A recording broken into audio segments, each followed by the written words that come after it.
എല്ലാവർക്കും മറ്റൊരു യൂട്യൂബ് സെഷനിലേക്ക് സ്വാഗതം. ഇന്ന് നമ്മൾ വളരെ ഇമ്പോർട്ടൻ്റ് ആയിട്ടുള്ള ഒരു ക്ലാസ്സിലോട്ടാണ് പോകുന്നത്. ഇന്നത്തെ ക്ലാസ് എന്ന് പറയുന്നത് ഒരു MCQ ഡിസ്കഷനാണ്. MCQ ഡിസ്കഷൻ എന്ന് പറയുമ്പോൾ BSc നഴ്സിംഗ് പഠിക്കുന്ന സ്റ്റുഡൻസിന് മാത്രമല്ല ഈ ക്ലാസ് യൂസ്ഫുൾ ആകുന്നത്. പകരം ഒരു ഗവൺമെൻറ് ജോലി സ്വപ്നം കണ്ട് എക്സാംസിന് വേണ്ടി പ്രിപ്പയർ ചെയ്യുന്ന നഴ്സസിനും കൂടി വേണ്ടിയിട്ടുള്ളതാണ്. നിങ്ങൾ അറിഞ്ഞു കാണും, നമ്മുടെ AIIMS NORCET 10 notification already publish ചെയ്ത് കഴിഞ്ഞു. എല്ലാവരും നന്നായിട്ട് പ്രിപ്പയർ ചെയ്യുന്നുണ്ട്. അതുപോലെ തന്നെ ഇന്നത്തെ ഒരു ജനറേഷൻ എന്ന് പറയുന്നത്, സാധാരണ പണ്ട് കാലത്തുള്ള കുട്ടികളെന്ന് പറഞ്ഞാൽ നഴ്സസ് എന്ന് പറഞ്ഞു കഴിഞ്ഞാൽ പഠിക്കുമ്പോൾ പഠിക്കുക, അത് കഴിഞ്ഞിട്ട് കോമ്പറ്റേറ്റീവ് എക്സാംസ് എന്ന് പറയുന്നത് പഠിച്ചു കഴിഞ്ഞ് ഡിഗ്രി സർട്ടിഫിക്കറ്റ് കയ്യിൽ കിട്ടിയതിന് ശേഷമാണ് ഒരു ഗവൺമെൻറ് ജോലിയെക്കുറിച്ച് ചിന്തിക്കുന്നത് പോലും. ഇന്നത്തെ ജനറേഷൻ അങ്ങനെയല്ല. പകരം അവർ ചിന്തിക്കുന്നത്, ഇപ്പം നമ്മൾ ഫസ്റ്റ് ഇയർ പഠിക്കുന്നു, സെക്കൻഡ് ഇയർ പഠിക്കുന്നു, തേർഡ് ഇയർ പഠിക്കുന്നു, ഫോർത്ത് ഇയർ പഠിക്കുന്നു. ഓരോ സമയത്തും നമ്മൾ പഠിക്കുന്ന ടോപ്പിക്സിൽ തന്നെ നമ്മൾ കുറച്ചുകൂടി ഒന്ന് ഫോക്കസ് ചെയ്ത് പഠിച്ചു കഴിഞ്ഞാൽ നമുക്ക് ഈ ഒരു കോഴ്സ് കഴിയുമ്പോൾ, നമ്മുടെ ഡിഗ്രി കഴിയുമ്പോഴത്തേക്ക് കോമ്പറ്റേറ്റീവ് എക്സാംസും എത്രയും പെട്ടെന്ന് തന്നെ ക്ലിയർ ചെയ്ത് 1 ലക്ഷത്തിന് മേലെ വരുന്ന സാലറി ആദ്യത്തെ മാസം തന്നെ വാങ്ങിക്കാനുള്ള ഒരു ജോലി പെട്ടെന്ന് നേടിയെടുക്കാൻ പറ്റും എന്നുള്ള ആ ഒരു ലക്ഷ്യവുമായിട്ടാണ് ഇന്നത്തെ കുട്ടികൾ മുന്നോട്ട് പോകുന്നത്. സോ അവർക്കും കൂടെ യൂസ്ഫുൾ ആകുന്ന രീതിയിലാണ് ഈ ഒരു class. So mainly this class focusing BSc nursing students, especially fourth semester സ്റ്റുഡൻസിനാണ് പെത്തോളജി പഠിക്കാനുള്ളത്. അല്ലെങ്കിൽ തേർഡ് സെമസ്റ്ററും ഫോർത്ത് സെമസ്റ്ററും ഇവർക്കാണ് പെത്തോളജി പഠിക്കാനുള്ളത്. ഇന്നത്തെ ക്ലാസ് പെത്തോളജിയിലെ ഒരു ഇമ്പോർട്ടൻ്റ് ആയിട്ടുള്ള ടോപ്പിക്ക് നിന്നുള്ള MCQs ആണ്. ഈ സെയിം ടോപ്പിക്ക് തന്നെ നമ്മുടെ കോമ്പറ്റേറ്റീവ് എക്സാംസിന് മെയിനായിട്ട് ചോദിക്കുന്നുണ്ട്. അതായത് ഒരു ക്വസ്റ്റ്യൻ എങ്കിലും ഈ ഒരു ടോപ്പിക്കിൽ നിന്ന് എല്ലാ എക്സാംസിനും ചോദിച്ചു വരുന്നുണ്ട്. നിങ്ങൾക്കറിയാം, ഇയർലി 2 times ആണ് എയിംസ് നോർസെറ്റ് എക്സാം കണ്ടക്ട് ചെയ്യുന്നത്. ഒന്ന് ഏകദേശം ഏപ്രിൽ മന്തിലും മറ്റൊന്ന് സെപ്റ്റംബർ മന്തിലുമാണ് നടത്തുന്നത്. 6 മാസത്തിൽ ഒരിക്കൽ എക്സാം കൃത്യമായിട്ട് നടത്തി വരുന്നുണ്ട്. വളരെയധികം നല്ലൊരു ഹ്യൂജ് ഓപ്പർച്യൂണിറ്റിയാണ് ഈ ഓരോ എക്സാമിലൂടെയും വിളിക്കുന്നത്. ഒരുവിധം മിക്കവാറുമുള്ള എല്ലാ സെൻട്രൽ ഗവൺമെൻറ് ഹോസ്പിറ്റൽസും ഈ ഒരു എക്സാമിൽ പങ്കെടുക്കുന്നുണ്ട്. ഇത് കൂടാതെ നിങ്ങൾക്ക് ഉടനെ തന്നെ വരുന്ന നിംഹാൻസ് എക്സാം, അതുപോലെ റെയിൽവേ എക്സാം, ഇതുപോലെയുള്ള പല എക്സാംസും ഉണ്ട്. എല്ലാ എക്സാംസിനും നമ്മൾ പഠിക്കുന്ന നഴ്സിംഗിൻ്റെ സബ്ജക്ട്സ് തന്നെയാണ് ചോദിക്കുന്നത്. സോ നിങ്ങളുടെ എക്സാം പ്രിപ്പറേഷനും കൂടെ യൂസ്ഫുൾ ആകുന്ന ഈ ക്ലാസ് ഒന്ന് ശ്രദ്ധിച്ച് കേൾക്കുക. നമ്മളിവിടെ കുറച്ച് ഇമ്പോർട്ടൻ്റ് ആയിട്ടുള്ള ക്വസ്റ്റ്യൻസ് നോക്കും. ക്വസ്റ്റ്യൻസും ഓപ്ഷൻസും പറയും. നിങ്ങൾക്ക് ഞാൻ ക്വസ്റ്റ്യൻ വായിക്കുമ്പോൾ തന്നെ അതിൻ്റെ ആൻസർ സ്വയം കണ്ടെത്തി കമൻറ്റ് ചെയ്യാം. അതിനുശേഷം ആൻസർ ശരിയാണോ എന്ന് ക്രോസ് ചെക്ക് ചെയ്യാവുന്നതാണ്. ഓക്കെ, എപ്പോഴും തിയറി ടോപ്പിക്സ് മാത്രം സ്റ്റിക്ക് ചെയ്ത് പഠിച്ചു കഴിഞ്ഞാൽ നിങ്ങൾക്ക് MCQs ക്ലിയർ ചെയ്യാൻ ബുദ്ധിമുട്ടുണ്ടാകും. So you have to practise MCQs. Questions എടുത്ത് ഓപ്ഷൻസ് വായിച്ച് അതിൽ നിന്ന് എങ്ങനെ കറക്റ്റ് ഓപ്ഷനിലോട്ട് എത്തിച്ചേരണം എന്നുള്ളത് അനലൈസ് ചെയ്ത് തന്നെ പഠിക്കുക. എന്നാൽ മാത്രമേ എക്സാമിന് നമുക്ക് ടൈം മാനേജ് ചെയ്ത് പെട്ടെന്ന് എക്സാം എഴുതാൻ പറ്റത്തുള്ളൂ. ഓക്കെ, അപ്പോൾ ഇന്ന് നമ്മൾ നോക്കുന്നത് നമ്മുടെ ഇൻഫ്ലമേഷൻ ആൻഡ് വൂണ്ട് ഹീലിംഗ് എന്നുള്ള 2 ഇമ്പോർട്ടൻ്റ് ആയിട്ടുള്ള ടോപ്പിക്ക്. രണ്ടും പെത്തോളജിയിലാണ് നിങ്ങൾ പഠിക്കുന്നത്. മെഡിക്കൽ സർജിക്കൽ നഴ്സിംഗിൽ അല്ലെങ്കിൽ അഡൽട്ട് ഹെൽത്ത് നഴ്സിംഗിലും ഇതേ സെയിം ടോപ്പിക്സ് നിങ്ങൾ പഠിച്ചിട്ടുണ്ട്. എന്നാൽ പോലും കുറച്ചുകൂടെ പ്രാധാന്യം അല്ലെങ്കിൽ കുറച്ചുകൂടി ഡീറ്റെയിൽ ആയിട്ട് പഠിക്കുന്നത് പെത്തോളജി 1ലാണ്. ഇപ്പോഴത്തെ INC സിലബസ് പ്രകാരം ഈ ടോപ്പിക്ക് പെത്തോളജി 1ലാണ് വരുന്നത്. നിങ്ങളുടെ യൂണിവേഴ്സിറ്റി എക്സാമിനും ഇതിൽ നിന്ന് MCQs ഉണ്ടാകാവുന്നതാണ്. ഓക്കെ, 1 by 1 ആയിട്ട് നമുക്ക് സ്റ്റാർട്ട് ചെയ്യാം. And opening of surgical wound edges, അതായത് സർജറി കഴിഞ്ഞ ഒരു വൂണ്ട്, സർജറി ചെയ്യുമ്പോൾ നൈഫ് കൊണ്ട്, അതായത് നമ്മുടെ സർജിക്കൽ ബ്ലേഡ് കൊണ്ടാണ് മുറിവുണ്ടാക്കുന്നത്.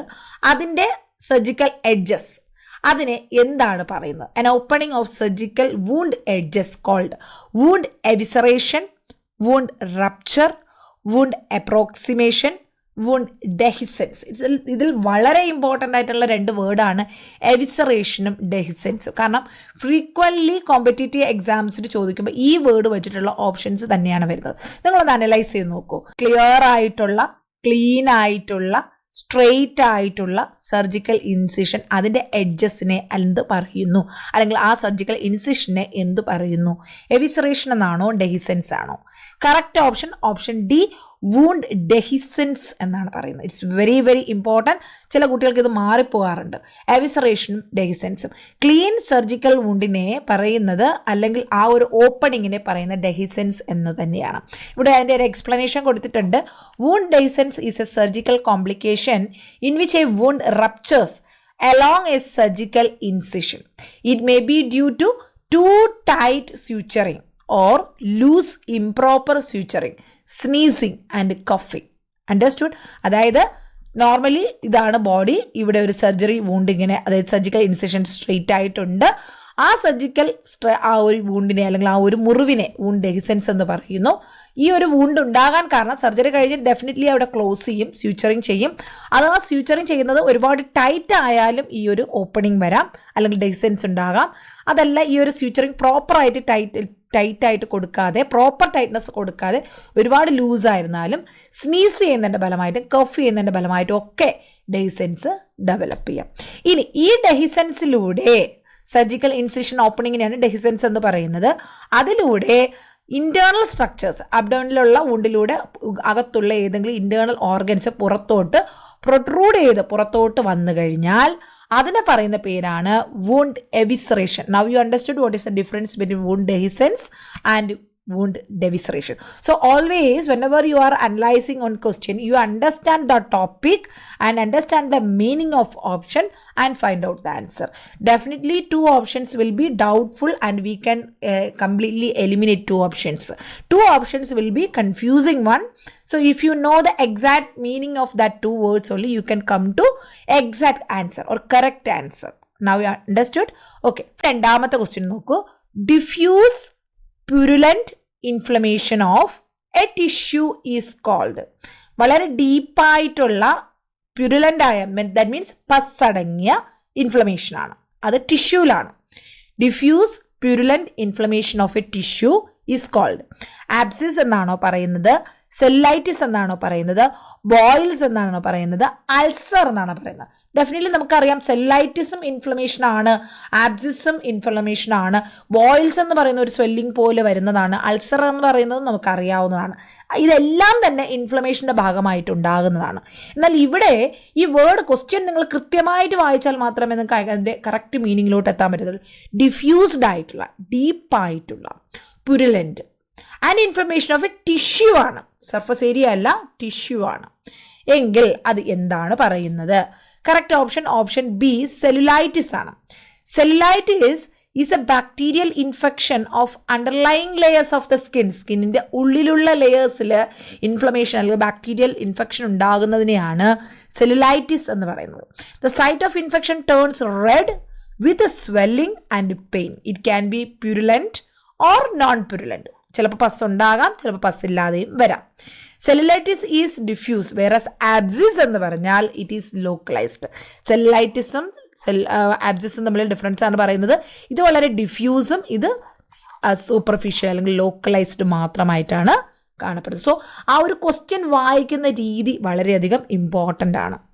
നെക്സ്റ്റ് മൂന്നാമത്തെ question, severe generalised oedema. Most common and repeated question, severe generalised oedema is called. Oedema അറിയാം നമുക്ക്, ശരീരത്തിൽ എക്സസീവ് വാട്ടർ കളക്ഷൻ അല്ലെങ്കിൽ ഫ്ലൂയിഡ് കളക്ഷൻ ഉണ്ടാകുന്നു അല്ലെങ്കിൽ സ്വെല്ലിംഗ് ഉണ്ടാകുന്നു, അതിനെയാണ് എഡിമ എന്ന് പറയുന്നത്. അപ്പോൾ ഇവിടെ എഡിമ നമ്മുടെ ശരീരത്തിൽ എവിടെ വേണമെങ്കിലും വരാം. എന്നാൽ ടോട്ടലി നമ്മുടെ ശരീരത്തിൽ സ്വെല്ലിംഗ് വന്നു കഴിഞ്ഞാൽ, എഡിമ ഉണ്ടായിക്കഴിഞ്ഞാൽ അതിനൊരു പേര് പറയും. എന്താണ് പറയുന്നത്?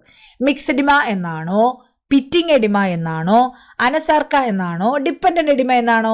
Correct option C, anasarca. It's very very important, most frequently asked question, anasarca. When edema is massive and generalized, it is called anasarca. It is caused by variety of clinical conditions like heart failure, renal failure, liver failure, or problems with the lymphatic system. നമ്മൾ ഹാർട്ടിൻ്റെയൊക്കെ diseases ഒക്കെ പഠിക്കുന്ന സമയത്ത് ഇത് ഒരുപാട് കേട്ടിട്ടുണ്ട്. Generalised oedema ഉണ്ടാകുന്നു, കിഡ്നിയിലെ problems വരുമ്പോൾ അവിടെ പഠിച്ചിട്ടുണ്ട് ജനറലൈസ്ഡ് എഡിമ ഉണ്ടാകുന്നുണ്ടത്. അപ്പോൾ ഈ ജനറലൈസ്ഡ് എഡിമ എന്ന് പറഞ്ഞാൽ അതൊരു ടെർമിനോളജി ഉണ്ട്, അതിനൊരു ടേം ഉണ്ട്, അതാണ് അനസാർക്ക എന്ന് പറയുന്നത്. അപ്പോൾ pitting oedema, non pitting oedema, ഇതൊക്കെ നിങ്ങൾ അറിഞ്ഞിരിക്കണം അതിൻ്റെ വേർഡ് മീനിങ്സ് കേട്ടോ. നെക്സ്റ്റ് നാലാമത്തെ question, which of the following is not a plasma derived chemical mediators? നമ്മൾ ഒരുപാട് കെമിക്കൽ മീഡിയേറ്റേഴ്സ് കേട്ടിട്ടുണ്ട്. ഇൻഫ്ലമേഷൻ പഠിക്കുമ്പോൾ എല്ലാ തരത്തിലുമുള്ള മീഡിയേറ്റേഴ്സിനെ, കെമിക്കൽ മീഡിയേറ്റേഴ്സിനെ കുറിച്ച് അവിടെ വായിക്കുന്നുണ്ട്. അതിൽ തന്നെ പല ടൈപ്സ് ഉണ്ട്, പ്ലാസ്മ ഡിറൈവ്ഡ് കെമിക്കൽ മീഡിയേറ്റേഴ്സും അല്ലാതെയും ഉള്ളത്. അപ്പോൾ ഇവിടെ ചോദിച്ചിരിക്കുന്നത് പ്ലാസ്മ ഡിറൈവ്ഡ് കെമിക്കൽ മീഡിയേറ്റേഴ്സ് അല്ലാത്തത് ഏത് എന്നുള്ളതാണ്. ഈ താഴെ തന്നിക്കുന്നതിൽ ഒന്ന് മാത്രം പ്ലാസ്മ ഡിറൈവ്ഡ് കെമിക്കൽ മീഡിയേറ്റർ അല്ല. സൈറ്റോകൈൻ ആണോ, കോംപ്ലിമെൻ്റ് കോമ്പോണൻസ് ആണോ, കൈൻസ് ആണോ, കൊയാഗുലേഷൻ പ്രോട്ടീൻസ് ആണോ? ഇത് ആൻസർ ചെയ്യണമെങ്കിൽ you should know about all types of chemical mediators. Now you see here, correct option A cytokinin ആണ്. കാരണം ഈ സൈറ്റോകൈനിൻ എന്ന് പറയുന്ന ഒരു സെൽ ഡിറൈവ്ഡ് മീഡിയേറ്റർ ആണ്. ഇവിടെ നോക്കൂ, ജസ്റ്റ് ഷോർട്ടായിട്ട് ഇതിൻ്റെ ഒരുപാട് എക്സ്പ്ലനേഷൻസ് ഉണ്ട്, നിങ്ങൾ അറിഞ്ഞിരിക്കേണ്ട തന്നെ ഡീറ്റെയിൽസ് ഉണ്ട്. ഓരോ കെമിക്കൽ മീഡിയേറ്റേഴ്സിനെ കുറിച്ച് നിങ്ങൾ മനസ്സിലാക്കേണ്ടതുമാണ്. സോ ഇവിടെ ജസ്റ്റ് ഞാൻ എൻ്റെ പേരുകൾ മാത്രം പറയുന്നു. മെയിൻലി മീഡിയേറ്റേഴ്സ് ഓഫ് ഇൻഫ്ലമേഷൻ അല്ലെങ്കിൽ കെമിക്കൽ മീഡിയേറ്റേഴ്സ് എന്ന് പറയുന്നത് രണ്ടായിട്ട് ഡിവൈഡ് ചെയ്തിരിക്കുന്നു. ഒന്ന് സെൽ ഡിറൈവ്ഡ് മീഡിയേറ്റേഴ്സ് എന്നും മറ്റൊന്ന് പ്ലാസ്മ പ്രോട്ടീൻ ഡിറൈവ്ഡ് മീഡിയേറ്റേഴ്സ് എന്നുമാണ് പറയുന്നത്. ഇതിൽ സെൽ ഡിറൈവ്ഡ്, സെൽ എന്ന് പറഞ്ഞാൽ സെല്ലിൽ നിന്നുണ്ടാകുന്നത്, ഫ്ലൂയിഡിൽ നിന്ന്, ബ്ലഡിൻ്റെ പ്ലാസ്മയിൽ നിന്നുണ്ടാകുന്നതാണ് ഈ ഒരു രണ്ടാമത്തെ ടൈപ്പ്. എവിടെ നിന്ന് ഉണ്ടാകുന്നു എന്നുള്ളതാണ് ഈ ഒരു പേര് കൊടുത്തിരിക്കുന്നത്. അപ്പോൾ സെൽ ഡിറൈവ്ഡ് മീഡിയേറ്റേഴ്സിന് എക്സാമ്പിളാണ് ഹിസ്റ്റമിൻ, വാസോ ആക്റ്റീവ് അമൈൻസിൽ വരുന്ന ഹിസ്റ്റമിൻ, 5-ഹൈഡ്രോക്സി ട്രിപ്റ്റമിൻ, ന്യൂറോപെപ്റ്റൈഡ്സ്, ഇതൊക്കെ. അതുപോലെ അരക്കിഡോണിക് ആസിഡ് മെറ്റബോളൈറ്റ്സ്, അതുപോലെ lysosomal components, platelet activating factor, cytokines, free radicals, അതായത് നൈട്രിക് ഓക്സൈഡ് ഒക്കെ സെൽ ഡിറൈവ്ഡ് മീഡിയേറ്റേഴ്സ് ആണ്. കാരണം ഇതെല്ലാം നോർമലി നമ്മൾ കേൾക്കുന്ന ടേംസാണ്. ഈ നൈട്രിക് ഓക്സൈഡ്, ഇൻ്റർലൂക്കിൻസ് അല്ലെങ്കിൽ സൈറ്റോകൈൻസ്, പ്ലാസ്മ ആക്ടിവേറ്റിംഗ് ഫാക്ടർ, അതുപോലെ നമ്മുടെ ഹിസ്റ്റമിന്, ഇതൊക്കെ എപ്പോഴും ഫ്രീക്വൻ്റ്ലി നിങ്ങൾ കേൾക്കുന്ന ക്വസ്റ്റ്യൻസ് ആണ്. സോ ആ വേർഡ്സ് ഓർത്തിരിക്കുക, ഇതെല്ലാം സെൽ ഡിറൈവ്ഡ് മീഡിയേറ്റേഴ്സ് ആണ്. അങ്ങനെയാണെങ്കിൽ പ്ലാസ്മ പ്രോട്ടീൻ ഡിറൈവ്ഡ് മീഡിയേറ്റേഴ്സ് എന്തൊക്കെയാണ്? Kinin system, clotting system, fibrinolytic system, complement system. ഓപ്ഷനിലുള്ള ബാക്കി മൂന്നും കൊയാഗുലേഷൻ പ്രോട്ടീൻസ്, അതാണ് ക്ലോട്ടിംഗ് സിസ്റ്റം എന്ന് പറയുന്നത്. കൈനിൻ, കോംപ്ലിമെൻറ്റ്, ഇതെല്ലാം തന്നെ പ്ലാസ്മ ഡിറൈവ്ഡ് ആണ്. സോ അത് ഈ ഒരു ടോപ്പിക്ക് നിങ്ങൾക്കിപ്പോൾ ഇന്നത്തെ ഈ ഒരു ക്ലാസ് കാണുമ്പോൾ ഞാൻ നിങ്ങളിൽ ഉദ്ദേശിക്കുന്ന ഇത്ര മാത്രമേ ഉള്ളൂ. ഇൻഫ്ലമേഷൻ്റെ ക്വസ്റ്റ്യൻസ് വായിച്ചു കഴിയുമ്പോൾ ഇൻഫ്ലമേഷൻ എന്ന ടോപ്പിക്ക് നിങ്ങൾ തറവായിട്ട് വായിച്ചിരിക്കണം. അപ്പോൾ ആ ഒരു ടോപ്പിക്കും ഈ ക്വസ്റ്റ്യൻസ് നിങ്ങൾ പ്രാക്ടീസ് ചെയ്ത് കഴിയുമ്പോൾ ഈവൻ 5 മാർക്കായാലും 2 മാർക്കായാലും 1 മാർക്കായാലും ഒക്കെ ക്വസ്റ്റ്യൻസ് നിങ്ങൾക്ക് അവിടെ ആൻസർ ചെയ്യാൻ പറ്റും. അത് നിങ്ങളുടെ യൂണിവേഴ്സിറ്റി എക്സാം ആയാലും നിങ്ങളുടെ കോമ്പറ്റേറ്റീവ് എക്സാംസ് ആയാലും അറിവാണ് ബേസിക് ആയിട്ട് നിങ്ങൾക്ക് വേണ്ടത്. പിന്നെ നിങ്ങൾ ജസ്റ്റ് നിങ്ങളുടെ ക്വസ്റ്റ്യൻ പാറ്റേൺ അനുസരിച്ച് പ്രാക്ടീസ് ചെയ്യുക. അപ്പോൾ അങ്ങനെ കണ്ടന്റ് അറിഞ്ഞുകൂടാത്തവരാണെങ്കിൽ തീർച്ചയായിട്ടും നിങ്ങൾക്ക് നമ്മുടെ തിയറി ക്ലാസ്സസിൽ ജോയിൻ ചെയ്യാവുന്നതാണ്. എല്ലാ കണ്ടൻസും എക്സ്പ്ലെയിൻ ചെയ്ത് മലയാളത്തിൽ എക്സ്പ്ലെയിൻ ചെയ്ത് ക്ലാസ്സുകളും ഷോർട്ട് നോട്ട്സും ഒക്കെ നിങ്ങൾക്ക് ലഭിക്കുന്നതായിരിക്കും. നിങ്ങളുടെ പഠനത്തിന് വളരെയധികം സഹായിക്കുകയും ചെയ്യും. അതല്ല ജസ്റ്റ് പ്രാക്ടീസ് ചെയ്യാൻ മാത്രമാണെങ്കിൽ ഈ ക്വസ്റ്റ്യൻസ് മാത്രം ഒന്ന് ഓൾറെഡി കണ്ടന്റ് പഠിച്ചു, ഈ ക്വസ്റ്റ്യൻസ് മാത്രം ഒന്ന് സ്വയം നിങ്ങൾ തന്നെ ആൻസർ ചെയ്യുക. അപ്പോൾ നിങ്ങളുടെ നിലവാരം എത്രയാണ്, നിങ്ങൾ എത്രത്തോളം ആ കണ്ടന്റിൽ തറവ് നോളജ് ഉണ്ട് എന്ന് നിങ്ങൾക്ക് മനസ്സിലാക്കാനും പറ്റും. ഓക്കെ, അപ്പോൾ അതുപോലെ തന്നെ ഈ ക്ലാസ് നിങ്ങൾക്ക് യൂസ്ഫുൾ ആകുന്നുണ്ടെങ്കിൽ വീഡിയോ ലൈക്ക് ചെയ്യണം. അതുപോലെ നിങ്ങളുടെ അഭിപ്രായം എന്ത് തന്നെയായാലും വീഡിയോയിൽ ഒന്ന് മെൻഷൻ ചെയ്യാൻ മറന്നു പോകരുത്. ചാനലിലെ വീഡിയോസും എല്ലാം നിങ്ങൾക്ക് യൂസ്ഫുൾ ആകും. നിങ്ങളുടെ കൂട്ടുകാർക്കൊക്കെ ഒന്ന് റെഫർ ചെയ്യുകയും വേണം. അപ്പോൾ നമുക്ക് നെക്സ്റ്റ് ക്വസ്റ്റ്യനിലോട്ട് പോകാം. 5ാമത്തെ question, cytokines are secreted by. Okay, നമ്മൾ പറഞ്ഞു സെൽ മീഡിയേറ്റർ അല്ലെങ്കിൽ സെൽ ഡിറൈവ്ഡ് മീഡിയേറ്റർ ആണ് സൈറ്റോകൈൻ എന്നുള്ളത്. അങ്ങനെയാണെങ്കിൽ ഈ സെൽ ഡിറൈവ്ഡ് മീഡിയേറ്റർ ആയിട്ടുള്ള സൈറ്റോകൈൻ ആരിൽ നിന്ന്, എന്തിൽ നിന്നാണ് ഇത് സെക്രീറ്റ് ചെയ്യുന്നത് അല്ലെങ്കിൽ പ്രൊഡ്യൂസ് ചെയ്യുന്നത്? Options: neutrophils, B lymphocytes, endothelial cells and all of the above. ഒന്ന് ആലോചിച്ച് നോക്കുക. അതിനാണ് ഞാൻ പറയുന്നത്, ഇതിന് ആൻസർ ചെയ്യണമെങ്കിൽ നിങ്ങൾ ഓരോ കെമിക്കൽ മീഡിയേറ്റേഴ്സും എന്താണെന്ന് ഡീറ്റെയിൽ ആയിട്ട് അറിഞ്ഞിരിക്കണം. സോ ഇവിടെ ഞാൻ അത്രത്തോളം ഡീറ്റെയിൽ ആയിട്ട് പോകുന്നില്ല.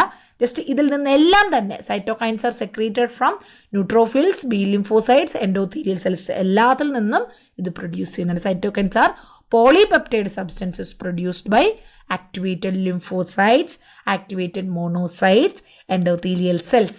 The term chemokine is used to family of substances which act as a chemoattractants for inflammatory cells. അതുകൊണ്ട് തന്നെ ഇവയിൽ നിന്ന് എല്ലാത്തിൽ നിന്നും സൈറ്റോകൈൻസ് പ്രൊഡ്യൂസ് ചെയ്യുന്നുണ്ട്. അവിടെ നമ്മൾ തൊട്ട് മുന്നത്തെ ക്വസ്റ്റ്യനിൽ പഠിച്ചതുപോലെ ഇന്റർലൂക്കിൻ 1, 6 എന്ന് പറഞ്ഞ ഓരോ ടൈപ്സ് ഉണ്ട്. അവ ഓരോന്നും ഏതിൽ നിന്നാണ് ഡെവലപ്പ് ചെയ്യുന്നത്, ഡീറ്റെയിൽസ് ഒരുപാട് കാര്യങ്ങൾ പഠിക്കാനുണ്ട്. ഒന്നും സമയം ഉണ്ടെങ്കിൽ അതൊക്കെ ഒന്ന് വായിക്കുന്നത് നല്ലതായിരിക്കും. അപ്പോൾ ഈ ഒരു ചാർട്ട് ഞങ്ങൾക്ക് വേണമെങ്കിൽ ഇവിടെ ഒന്ന് ജസ്റ്റ് ഫോട്ടോ എടുക്കാം. പലതരത്തിലുള്ള സൈറ്റോകൈൻസിൻ്റെയാണ് ഞാൻ കൊടുത്തിരിക്കുന്നത്. അതിൻ്റെ സെൽ സോഴ്സ്, അത് ഇവിടെ നിന്നുണ്ടാകുന്നത്. ഇന്റർലൂക്കിൻ 1 ആണെങ്കിൽ മോണോസൈറ്റ് ആണ്. അതുപോലെ IL-6 സെയിം മോണോസൈറ്റ്സിൽ നിന്ന് ഉണ്ടാകുന്നതാണ്. IL-8 മോണോസൈറ്റിൽ മാക്രോഫേജസ്, T, അതുപോലെ neutrophils, fibroblast, endothelial cells, epithelial cells. അതുപോലെ 12 interleukin 12 macrophages, dendritic cells, neutrophils. 17 CD4+ T cells, TNF tumour necrosis factor alpha, മോണോസൈറ്റ്സിൽ നിന്ന്, ബേസോഫിൽസിൽ നിന്ന്, ഈസ്നോഫിൽസിൽ നിന്നും, അങ്ങനെ നാച്ചുറൽ കില്ലർ സെൽസിൽ നിന്ന്, അങ്ങനെ ഓരോ ടൈപ്പും ഏതൊക്കെ ടൈപ്പിൽ നിന്ന് ഏതൊക്കെ സെല്ലുകളിൽ നിന്നാണ് ഉണ്ടാകുന്നതെന്ന് കൊടുത്തിട്ടുണ്ട്. അതുപോലെ തന്നെ ഈ ഓരോ സൈറ്റോകൈൻസും ഏത് സെല്ലിനെയാണ് ടാർഗറ്റ് ചെയ്യുന്നതെന്ന് കൊടുത്തിട്ടുണ്ട്. അതിൻ്റെ ഓരോന്നിൻ്റെ ആക്ഷൻസ് ഇവിടെ കൊടുത്തിട്ടുണ്ട്. ഇതെല്ലാം കാണാതെ പഠിക്കുക എന്ന് പറയുന്നത് നടക്കുന്ന കാര്യമല്ല. പക്ഷെ എന്നാൽ പോലും താല്പര്യമുണ്ടെങ്കിൽ നിങ്ങൾക്കിതൊന്ന് ഫോട്ടോ എടുത്തിട്ട് വായിച്ചു നോക്കാവുന്നതാണ്. നെക്സ്റ്റ് 6ാമത്തെ question, which of the following during acute inflammation increases vascular permeability? അതായത് ഇതിൽ ഈ താഴെ പറഞ്ഞിരിക്കുന്നത് കെമിക്കൽ മീഡിയേറ്റേഴ്സ് ആണ്. ആൽഫ ഫീറ്റോ പ്രോട്ടീൻ എന്ന് പറയുന്നതല്ല, ഇതിൽ അല്ലാതെയുള്ള ഓപ്ഷൻസ് രണ്ടും വന്നിട്ട് കെമിക്കൽ മീഡിയേറ്റേഴ്സ് ആണ്. പറഞ്ഞിരിക്കുന്നത്, ചോദിക്കുന്ന ക്വസ്റ്റ്യൻ ഇതാണ്, അക്യൂട്ട് ഇൻഫ്ലമേഷൻ അക്യൂട്ടും ഉണ്ട് ക്രോണിക്കും ഉണ്ട്. അക്യൂട്ട് ഇൻഫ്ലമേഷൻ്റെ സമയത്ത് വാസ്കുലാർ പെർമിയബിലിറ്റി കൂടുന്നു. എന്താണ് ഈ വാസ്കുലാർ പെർമിയബിലിറ്റി എന്ന് പറഞ്ഞാൽ? വാസ്കുലാർ എന്ന് പറഞ്ഞാൽ ബ്ലഡ് വെസൽസിലൂടെ വെള്ളം അല്ലെങ്കിൽ പ്ലാസ്മ അല്ലെങ്കിൽ ഫ്ലൂയിഡ് അങ്ങ് അടുത്ത കമ്പാർട്ട്മെൻറ്റിലോട്ട് മൂവ് ചെയ്യാനുള്ള കഴിവ്, അതിനല്ലെങ്കിൽ കടത്തിവിടാനുള്ള കഴിവ്, അതിനാണ് വാസ്കുലാർ പെർമിയബിലിറ്റി എന്ന് പറയുന്നത്. അപ്പോൾ ഇൻഫ്ലമേഷൻ നടക്കുന്ന സമയത്ത് അവിടെ സ്വെല്ലിംഗ് ഉണ്ടാകാൻ കാരണം ഈ ഒരു വാസ്കുലാർ പെർമിയബിലിറ്റിയാണ്. അതായത് ബ്ലഡ് വെസൽസിനകത്ത് നിൽക്കുന്ന ഫ്ലൂയിഡ് കണ്ടന്റ് സറൗണ്ടിങ് ടിഷ്യൂസിൽ അവിടെ ലീക്ക് ചെയ്യുകയാണ്. സോ അങ്ങനെയാണ് അവിടെ വാസ്കുലാർ പെർമിയബിലിറ്റി കൂടുന്നതുകൊണ്ട് അവിടെ സ്വെല്ലിംഗ് ഉണ്ടാകുന്നു. സോ ഈ ഒരു വാസ്കുലാർ പെർമിയബിലിറ്റി ഇൻക്രീസ് ചെയ്യുന്ന സബ്സ്റ്റൻസ് ഏതാണ്, അല്ലെങ്കിൽ കെമിക്കൽ മീഡിയേറ്റർ ഏതാണെന്ന് ക്വസ്റ്റ്യൻ ചോദിച്ചിരിക്കുന്നത്. Histamine, cytokines, AFP, both A and B, ഹിസ്റ്റമിനും സൈറ്റോകൈനും. ഇതിലേതാണ് correct option? Option D, both A and B. അതായത് നമ്മുടെ ഹിസ്റ്റമിൻ ആയാലും സൈറ്റോകൈൻ ആയാലും രണ്ടും വാസ്കുലാർ പെർമിയബിലിറ്റി ഇംപ്രൂവ് ചെയ്യുന്നുണ്ട് അല്ലെങ്കിൽ ഇൻക്രീസ് ചെയ്യുന്നുണ്ട്. ഈ ഒരു പിക്ചറിനകത്ത് നിങ്ങൾക്ക് അത് കിട്ടും. സെൽ ഡിറൈവ്ഡ് പ്രോട്ടീൻസ്, അതിൻ്റെ സോഴ്സസ്, മീഡിയേറ്റേഴ്സ്, മെയിൻ ആക്ഷൻസ് എന്തൊക്കെയാണെന്നുള്ളത്. ഇവിടെ സൈറ്റോകൈൻ ആയാലും ഇവിടെ പെർമിയബിലിറ്റി കൂട്ടുന്നുണ്ട്, അതുപോലെ തന്നെ ഹിസ്റ്റമിൻ ആയാലും പെർമിയബിലിറ്റി കൂട്ടുന്നുണ്ട്. നെക്സ്റ്റ് 7ാമത്തെ question, mechanism behind the characteristics feature of acute inflammation. It's very very important question. Acute ഇൻഫ്ലമേഷൻ്റെ പിന്നിലുള്ള അല്ലെങ്കിൽ അതിൻ്റെ ഒരു പ്രധാനപ്പെട്ട ക്യാരക്ടറിസ്റ്റിക്സ് ഫീച്ചർ എന്താണ്? Option A, redness and pain, B, pancytopenia, C, vasodilation and increased vascular permeability, D, spongy bone marrow. Correct option ഏതാണ്? Acute inflammation ഉണ്ടെങ്കിൽ അവിടെ ഇതിൽ ഏത് ഫീച്ചറാണ് കാണുക? Option C, vasodilation, blood vessels dilate ചെയ്യുന്നു, ഒപ്പം അവിടെ വാസ്കുലർ പെർമിയബിലിറ്റി, ബ്ലഡ് വെസൽസിനകത്ത് സറൗണ്ടിങ്ങിലോട്ട് മൂവ്മെൻറ്റ് അല്ലെങ്കിൽ ഫ്ലൂയിഡ് മൂവ് ചെയ്യുകയും ചെയ്യുന്നു. ഇവിടെ നോക്കുക, അക്യൂട്ട് ഇൻഫ്ലമേഷൻ്റെ സ്റ്റേജസ് അല്ലെങ്കിൽ അതിനെയാണ് ഇവിടെ ഞാൻ ഈ ഒരു ചാർട്ടിൽ കാണിച്ചിരിക്കുന്നത്. അതിൽ 2 സ്റ്റെപ്പ് നടക്കുന്നു. ഒന്ന് വാസ്കുലാർ ഇവൻസും ഒന്ന് സെല്ലാർ ഇവൻസും. ബ്ലഡ് വെസൽസിൽ എന്ത് സംഭവിക്കുന്നു, സെല്ലുകളിൽ എന്ത് സംഭവിക്കുന്നു എന്നുള്ളത്. വാസ്കുലാർ ഇവൻസിൽ അവിടെ വാസോ ഡയലേഷനും സംഭവിക്കുന്നുണ്ട്, വാസ്കുലർ പെർമിയബിലിറ്റിയും അവിടെ സംഭവിക്കുന്നുണ്ട്. ഓക്കെ, അപ്പോൾ ഇത് രണ്ടുമാണ് ഇതിൻ്റെ പ്രധാനപ്പെട്ട ഫീച്ചേഴ്സ് എന്ന് പറയുന്നത്. അതുപോലെ ഇതിൻ്റെ സ്റ്റേജസും വളരെ ഇമ്പോർട്ടൻ്റ് ആണ്. ഇതൊന്ന് നോക്കി നിങ്ങൾക്ക് വായിച്ചു നോക്കാം. സപ്പോസ് നിങ്ങളുടെ കയ്യിൽ വേറെ നോട്ട്സ് ഒന്നും ഇല്ല എങ്കിൽ ഇതും ഒന്ന് വായിച്ചു നോക്കാവുന്നതാണ്. നെക്സ്റ്റ് 8ാമത്തെ question, the classical substances that increasing the sensitivity of pain receptors. നമ്മുടെ ശരീരത്തിൽ ഒരുപാട് റിസപ്റ്റേഴ്സ് ഉണ്ട്, പല സെൻസേഷൻസിന് വേണ്ടിയിട്ട് റിസപ്റ്റേഴ്സ് ഉണ്ട്. അതിൽ പെയിൻ റിസപ്റ്റേഴ്സിൻ്റെ സെൻസിറ്റിവിറ്റി ഇൻക്രീസ് ചെയ്യുന്ന സബ്സ്റ്റൻസ് എങ്ങനെ ഇൻക്രീസ് ചെയ്യുന്നു? By enhancing the pain provoking effect of bradykinin. Bradykinin നമ്മുടെ ശരീരത്തിലെ ഒരു കെമിക്കൽ മീഡിയേറ്റർ തന്നെയാണ് ബ്രാഡികൈനിൻ എന്ന് പറയുന്നത്.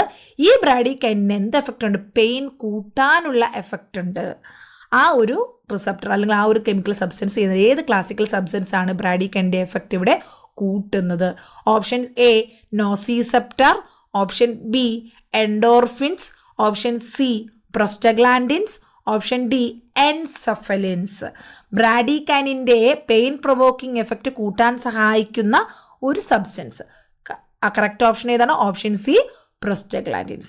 High level of prostaglandins are produced in response to injury or infection and cause inflammation, which is associated with the symptoms of redness, swelling, pain and fever. This is an important part of body's normal healing process.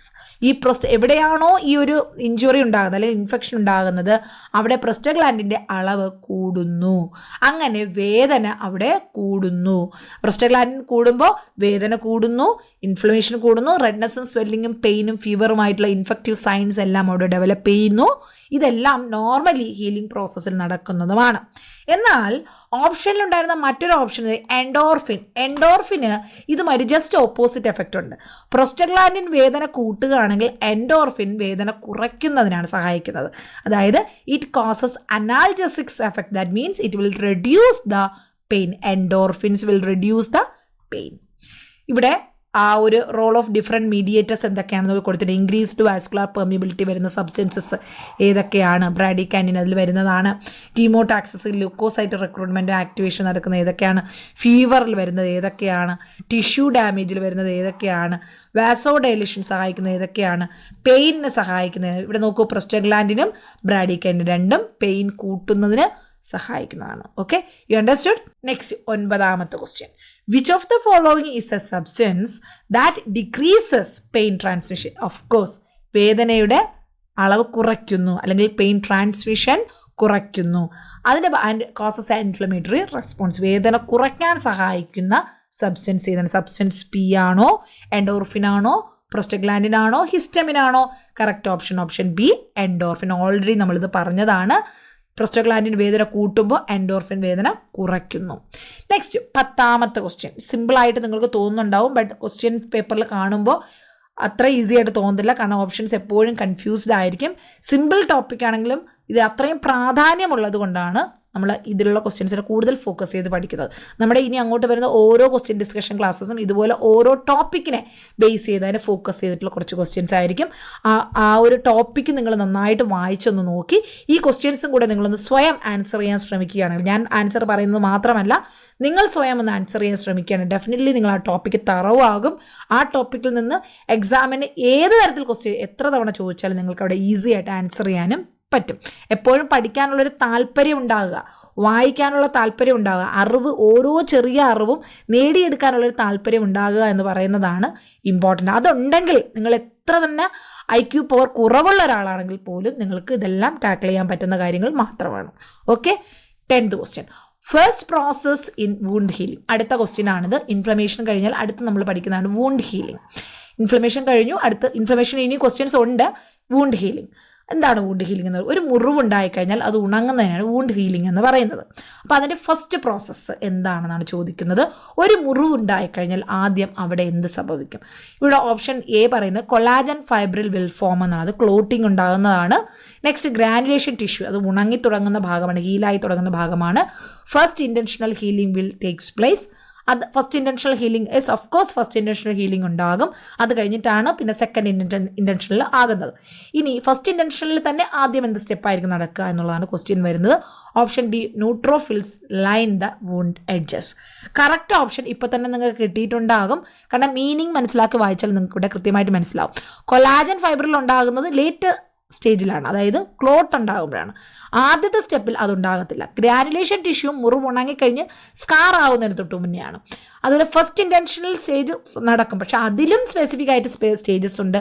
അതിൽ ഒന്നാണ് option D എന്ന് പറയുന്നത്, neutrophils line the wound edges. ഒരിടത്ത് മുറിവുണ്ടാകുന്നു, ഉടനെ തന്നെ അവിടെ neutrophils അവിടെ എത്തിച്ചേരുന്നു. ഇവിടെ നോക്കൂ, ഇൻഫ്ലമേറ്ററി സ്റ്റേജിൽ ആദ്യം ഒരു മുറിവുണ്ടാകുമ്പോൾ അവിടെ നിറയെ ഗ്രാനുലോസൈറ്റ്സ് അല്ലെങ്കിൽ ന്യൂട്രോഫിൽസ്, വൈറ്റ് ബ്ലഡ് സെൽസ് അവിടെ എത്തിച്ചേരുന്നു. ഇവിടെ എൻ്റെ സ്റ്റേജസ് ഓരോന്നും കൊടുത്തിട്ടുണ്ട്. ഇൻഫ്ലമേഷൻ സ്റ്റേജ്, ആദ്യം ഹീമോസ്റ്റാസിസ്, ബ്ലീഡിങ് അവിടെ സ്റ്റോപ്പ് ചെയ്യുന്നു. അത് കഴിഞ്ഞാൽ ഇൻഫ്ലമേഷൻ ഉണ്ടാകുന്നു. അത് കഴിഞ്ഞാൽ പ്രോലിഫറേഷൻ അല്ലെങ്കിൽ അവിടെ എന്താ പറയുക ഗ്രാനുലേഷൻ സംഭവിക്കും. അടുത്ത് മെച്ചുറേഷൻ അല്ലെങ്കിൽ റീമോഡലിംഗ് സംഭവിക്കുന്നു. So these are the stages of wound healing. വളരെ ഇമ്പോർട്ടൻ്റ് ആയിട്ടുള്ള ടോപ്പിക്കാണ്. ഇനി ഇൻഫ്ലമേറ്ററി ഫേസ്, വൂണ്ട് ഹീലിങ്ങിൻ്റെ ആദ്യത്തെ ഫേസാണ് നമ്മൾ പറഞ്ഞത് ഇൻഫ്ലമേറ്ററി ഫേസ് എന്ന്. അപ്പോൾ ഈ ഇൻഫ്ലമേറ്ററി ഫേസ് എത്ര സമയമെടുക്കും? ഇൻഫ്ലമേറ്ററി ഫേസിൻ്റെ തന്നെ മറ്റൊരു പേര് എക്സുഡേറ്റീവ് ഫേസ് എന്നാണ് പറയുന്നത്. Exudative phase of wound healing will last for 1 year ആണോ, 1 to 4 years ആണോ, 21 days to month ആണോ, 5 to 20 days ആണ്? It's very simple question. Definitely it will take only 1 to 4 days. Option B, 1 to 4 days. Inflammatory or exudative phase of wound healing is from onset of wound. എപ്പോഴാണ് wound ഉണ്ടായത്? അത് first day to day 4 അവിടെ inflammatory stage കഴിഞ്ഞിട്ടുണ്ടാകും. അടുത്ത സ്റ്റേജിലോട്ട് transfer ചെയ്യുകയും ചെയ്യും. Next 12th question. Surgically creating an opening into an organ or space in the body by a sharp instrument is known as. നമ്മുടെ ശരീരം ഇതാണ്. ഒരു ക്യാവിറ്റിക്കുള്ളിലോ ഒരു ഓർഗനിനുള്ളിലോ ശരീരത്തെ ഏതെങ്കിലും ഒരു ഭാഗത്തിൽ സർജിക്കലി നമ്മളൊരു ഷാർപ്പ് ഇൻസ്ട്രുമെന്റ് കൊണ്ട് സ്ട്രെയിറ്റ് ആയിട്ടൊരു മുറിവ് ഉണ്ടാക്കുന്നു. അതിനെ എന്തു പറയും? Laceration, abrasion, puncture, incision. Easy question. Option D incision ആണ്. So here you can see types of wound. Incision എന്ന് പറഞ്ഞാൽ എന്താണ്? സ്ട്രെയിറ്റ് ആയിട്ടുള്ള ക്ലീൻ ആയിട്ടുള്ള വുണ്ട്. സർജറിക്ക് a clean straight cut made by sharp instrument. അതുപോലെ തന്നെ ലാസറേഷൻ, അതിവിടെ ഇറഗുലർ ആയിട്ടുള്ള എഡ്ജസ് ആണ്. Jagged irregular tear in the skin or tissue. Abrasion എന്ന് പറഞ്ഞാൽ വളരെ സൂപ്പർഫിഷ്യൽ ആയിട്ട് മാത്രം scrape, graze of the skin സംഭവിക്കുന്നതാണ് അബ്രേഷൻ. ഒരു ഷാർപ്പായിട്ടുള്ള പോയിന്റഡ് ആയിട്ടുള്ള ഒരു ഓബ്ജക്റ്റ് ശരീരത്തിൽ ഡീപ്പായിട്ട് ഹോൾ ഉണ്ടാക്കുന്നതിനാണ് പഞ്ചർ എന്ന് പറയുന്നത്.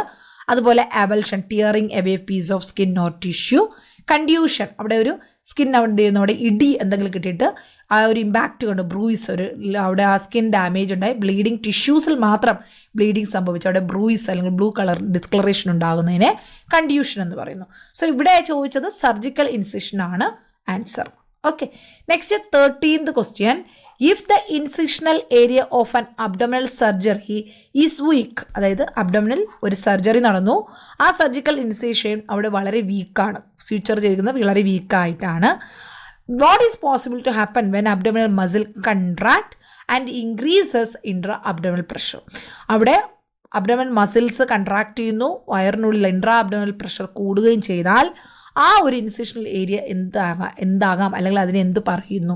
അത് ഓപ്പൺ ആകും. ഓപ്പൺ ആകുന്നതിനെ എന്ത് പറയും? എവിസറേഷൻ എന്ന് പറയുമോ, ഡെഹിസെൻസ് എന്ന് പറയുമോ, ലാസറേഷൻ എന്ന് പറയുമോ, ഷിയറിംഗ് എന്ന് പറയുമോ? Correct option ഡെഹിസെൻസ്. സോ അവിടെ ഈ ഓപ്പണിങ്, സർജിക്കൽ ഓപ്പണിങ് നമുക്കിവിടെ കാണാൻ പറ്റും. ഇതിനെ ഡെഹിസെൻസ് എന്ന് പറയും. Suppose again further abdominal pressure increased and this abdominal content coming out of the surgical incision, then it is known as evisceration. You understood? Next, 14th question. Stab wound for a drainage system is known as, അതായത് നമുക്ക് ഇപ്പോൾ എന്താ പറയുക, ഒരു swelling എന്തെങ്കിലും ഉണ്ട്, അവിടെ അതിനുള്ളിൽ പസ്സോ ഫ്ലൂയിഡോ എന്തെങ്കിലും ഉണ്ട്, ആ പസ് അല്ലെങ്കിൽ അതിനകത്തുള്ള സെക്രീഷൻ ഫ്ലൂയിഡ് കണ്ടന്റ് പുറത്ത് കളയാൻ ജസ്റ്റ് ഒരു സ്റ്റാബ് അവിടെ, അതായത് കത്തിയെന്നോ അല്ലെങ്കിൽ ഒരു നീഡിലോ എന്തെങ്കിലും കൊണ്ട് നമ്മൾ പ്രിക്ക് ചെയ്ത് അതിൽ ഹോൾ ഉണ്ടാക്കുന്നു. അതിനെ ഏത് തരം വുണ്ടിൽ ഉൾപ്പെടുത്തും? ഇൻസിഷൻ ആണോ, പഞ്ചറാണോ, കോട്ടറി എന്നാണോ, ലാസറേഷൻ ആണോ? Easy question. Correct option option B, puncture. Next 15th question. In which of the following the phases of wound healing is arranged in sequence? ഈ പറയുന്നതിൽ ഏതാണ് കറക്റ്റ് സീക്വൻസ്? നേരത്തെ ഞാൻ വുണ്ട് ഹീലിംഗിൻ്റെ സ്റ്റേജസ് കാണിച്ചു തന്നിരുന്നു. നിങ്ങളത് ശ്രദ്ധിച്ചിട്ടുണ്ടെങ്കിൽ ഇതിൻ്റെ ആൻസർ ഇവിടെ നിങ്ങൾക്ക് ചെയ്യാൻ പറ്റും. Option A inflammatory phase, haemostasis, reconstruction, maturation. Okay. Second haemostasis, reconstruction, maturation, inflammatory phase. No. Option C haemostasis, inflammatory phase, reconstruction, maturation. Option D haemostasis, maturation, inflammation, reconstruction. Correct option option C haemostasis, bleeding stop ചെയ്യുന്നു. Second one inflammatory phase ആണ്. മൂന്നാമത് third phase reconstruction ആണ്, remodelling അല്ലെങ്കിൽ maturation എന്ന് പറയുന്നത്. So this is the correct sequence of wound healing. Next 16th question. Which of the following is in the blood clot that helps hold the blood together during hemostasis phase of the wound healing? ഒരു മുറിവുണ്ടാകുന്നു, അവിടെ നിന്ന് bleeding ഉണ്ടാകുന്നു. Bleeding stop ചെയ്യുന്നതിനാണ് haemostasis എന്ന് പറയുന്നത്. Bleeding stop ചെയ്യുക എന്ന് പറഞ്ഞാൽ അവിടെ ക്ലോട്ട് ഉണ്ടാകുന്നു.